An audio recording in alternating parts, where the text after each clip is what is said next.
soins non programmés un service rendu aux patients et aux urgences ou un business? On va en parler après, j'espère, lors de la table ronde. L'intérêt de la labellisation et de l'évaluation. Qui est-ce qui labellise, qui est-ce qui évalue? Le ministère. Et donc, je me suis dit, tiens, on va demander au ministère. Je vais juste faire une petite incide. En fait, on parle de centres de soins non programmés. Il existe d'autres centres de soins non programmés qui ne font pas partie du focus d'aujourd'hui, mais qui sont importants, qui fonctionnent tous les jours. C'est les maisons médicales de garde. Et en fait, comment vous faites la différence entre une maison médicale de garde et un centre de soins non programmés, sinon avec les horaires d'ouverture et avec l'équipement? Et lors de la création de l'Observatoire régional des soins non programmés, puisque c'est comme ça qu'en Ile-de-France, l'ORU n'est pas l'ORU, puisque c'est les soins non programmés, on est allé voir tous ces gens-là et on s'est heurté aussi à ces problèmes d'évaluation. En fait, les maisons médicales de garde font du déclaratif et lorsqu'on leur demande un peu plus, il y a l'ARS ici, la DOS de l'ARS Île-de-France, Virgile, qui est là, et quand il leur demande un peu plus, il se fait envoyer chier. Alors, l'intérêt de la labellisation et de l'évaluation, on a demandé ici. Et en fait, après plusieurs semaines d'attente, on ne nous a pas répondu. Donc, j'ai repris mon petit baluchon et je suis allé voir l'ARS Île-de-France, le patron de Virgile qui est là-bas, qui m'a dit « c'est vachement intéressant, mais tu comprendras que je ne peux pas te répondre ». Donc, actuellement, les ARS, le ministère, ne reconnaît pas les centres de soins non programmés. Donc, il n'y a pas de labellisation et pas d'évaluation. On va en reparler tous ensemble tout à l'heure. Il y a quand même quelque chose, il y a un espoir. L'espoir se lève. Ça, c'est dans la guerre des étoiles. En fait, l'espoir, c'est quoi? C'est que tous vos services d'urgence, il y a beaucoup d'urgentistes ici, sont en train de s'effondrer. Pas les vôtres parce que vous êtes excellents, mais ceux d'à côté.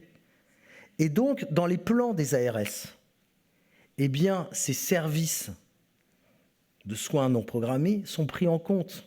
Je vous rappelle que le SAS doit pouvoir permettre d'envoyer chez des médecins, dans des maisons médicales de garde et d'autres structures qui ne sont donc ni labellisées ni évaluées, des patients directement de leur domicile ou de la structure qui les prend en charge.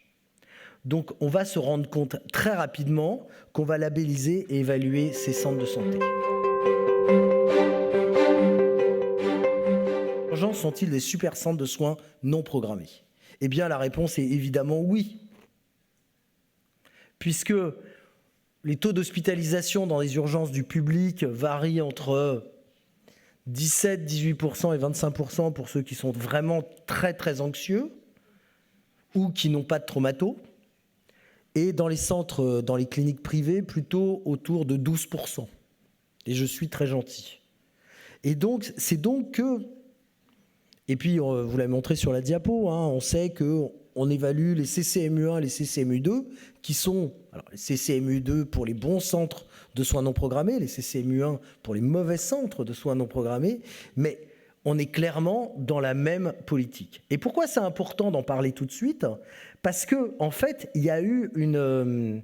je ne sais pas si Laurent Gadeau est encore là, mais il y a eu une dérive, il est là, des centres d'urgence, avec une demande des directeurs de voir de plus en plus de patients, avec de plus en plus d'argent dépensé, et donc un changement du financement récent des centres d'urgence, puisqu'on est passé des ATU, des FAU, des consultations, à un système beaucoup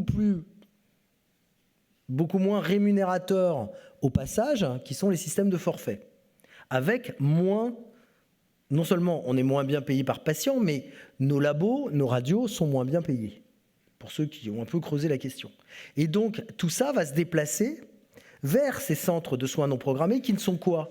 Qui sont juste, pour ceux qui ont des urgentistes et un plateau technique, qu'est-ce qui se passe? C'est comme si vous coupiez vos couloirs de patients debout et que vous les mettiez ailleurs, dans du privé.